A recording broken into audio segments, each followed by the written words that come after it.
Intelligence matters and national security are among the toughest topics to report on, and we had a vivid illustration of that this week when ProPublica retracted a blockbuster account of a current CIA official's role in the interrogation of terror suspects following the September 11th attacks. The media focus on Gina Haspel intensified earlier this year when she got the #2 job at the CIA. Both the New York Times and the investigative website ProPublica reported that the career intelligence officer had overseen the waterboarding of 2 al-Qaeda suspects, Abid al-Rahim al-Nashiri and Abba Zubaydah. ProPublica also reported that Haspel mocked Zubaydah and had videotapes of CIA interrogations destroyed. After President Trump nominated Haspel to be CIA director, senators questioned her suitability and referenced those media reports. I obviously have read the press reports. The quote from one of the interrogators says that Gina Haspel said, "Good job. I like the way you're drooling." She'll come before our committee, and I think she has some things she's got to make clear. But now ProPublica has issued a lengthy retraction, saying Haspel did not oversee the waterboarding of Zubaydah or mock him. But she still oversaw the interrogations of al-Nashiri and the destruction of videos.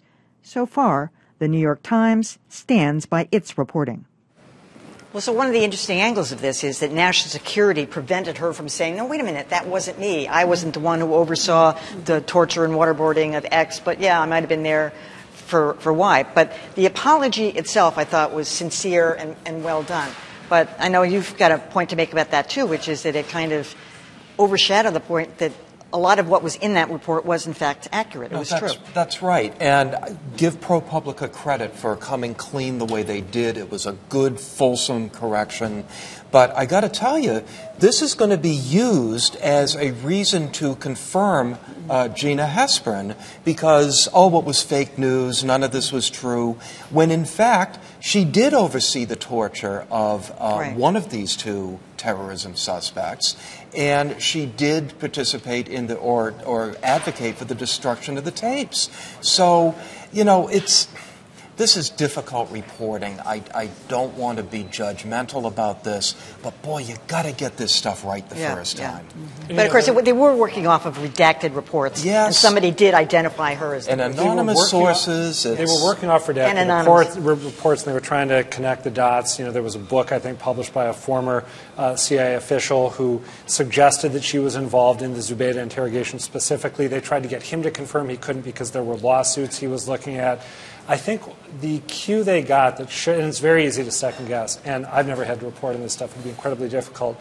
When the CIA told them, when ProPublica went to the CIA and said, tell us about Gina Haspel's role in this, and the CIA said nearly everything about the questions that you are asking us is incorrect, fully or partially. That's a really powerful cue that you might want to back off. Yeah. In their apology, they said, in retrospect, we didn't get the message the CIA was trying to send. I don't know how you missed the message they're trying to send. They didn't believe them. Right. Well, exactly, because in this era, there are a lot of times when you're reporting on the administration that you do get pushback and you find out that, in fact, you were correct. So I think given the current climate, I think a lot of reporters aren't believing what they're being told. Having said that, I do think that you have to be very careful with these kinds of stories, and I was reading how they made some assumptions. And we know that really you should only be dealing with facts on any story, and you can work off of the assumption to get to the fact or to lead you in certain places, but not for your ultimate reporting. And so I think you have to be very careful, because there's some times where things really do line up, where every piece of it lines up, but there's that one thing. Maybe they overlapped with someone else for 2 months, and it sets the story down the wrong road. And so I think you have to be especially careful on these kinds of stories. And if you don't have it nailed down, then report that. Note that there is strong reason to think that she had this role, but it's not incontrovertible. Exactly. Well, they did think they had it nailed down, which is why they went there. This is ProPublica we're talking about. We're not talking about, somebody that just wanders in and every now and then does an investigative report. That's why it has more weight when you say, please get this stuff right, because these are standard bearers, really, in this arena. So I think and I have never done this kind of piece, and really this documentation work is very tough and difficult. I want everybody to understand that. So I wonder if it was possible because you knew that she was in charge of the shredding. If you said you knew that, there was no way around she was there for the shredding. if you could say that and say, and there seems to be evidence about blah, blah, blah, then that leaves them some room if these redacted reports come back as they did and say, well, there were two people and she wasn't the one on this, but she was on this. But again, for anybody listening, if you have to go over this kind of documentation, it's tough. What I worry about is the kind of pushback I hear from people saying, you people always take folks down and you don't get it right. What also needs to be paid attention to here is when they got it wrong, they came forward and said, here's how we got it wrong, here's what we're telling you about it, and that's as important.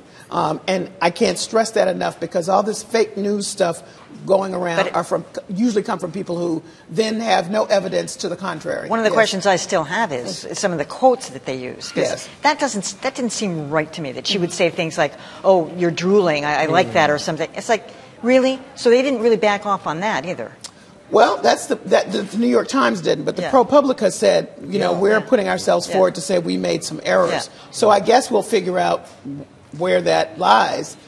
Somebody said it, obviously, because that's a kind of a specific quote to, believe it or not, people, folks don't make up that kind of stuff. By the way, the New York Times has said now that she arrived at that base after Zubayda's interrogation. They did back off. So I think they have backed off. Right. All right. The thing that really got me, I just want to say, to Dan's point, when I heard the information about her, my first thought was, please God, don't be wrong about this. And that's the first thought, because it had such weight, because she's the first woman. I'm thinking, this is really tough stuff. Please let this be right. So it was hard to hear this afterwards,